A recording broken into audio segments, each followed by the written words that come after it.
আচ্ছা, আমরা হচ্ছে সাধারণ শিক্ষার্থী, আমরা কেন রাজপথে থাকবো? আমরা শান্তিপূর্ণভাবে আন্দোলনের জন্য আমরা টোল প্লাজা অবস্থান নিয়েছিলাম।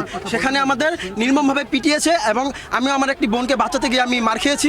আমাদের 3 জন সহযোদ্ধাকে তারা ধরে নিয়ে গেছে মাওয়া উত্তর থানায়। আমরা তাদের নিঃশর্ত মুক্তি চাই। আমাদের একটাই দাবি, একটাই শর্ত, আমাদের যদি আমাদের দাবি না মানলে কেন আমাদের বাধা দিবে?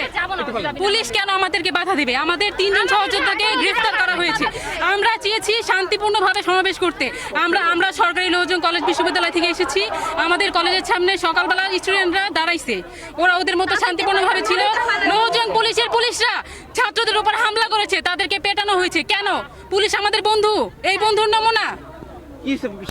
বিষয়টা হয়েছে যে আমরা এখানে আসছি সবাই শান্তিপূর্ণভাবে আন্দোলন করতে, কিন্তু পুলিশ এখানে আমাদের উপরে হামলা করছে। প্রথমে লাঠি দিয়ে আমাদের ভাইদের উপরে আঘাত করছে, সেটা স্বাভাবিক ছিল, কিন্তু তারপরে 3 জনকে ধরে নিয়ে গেছে।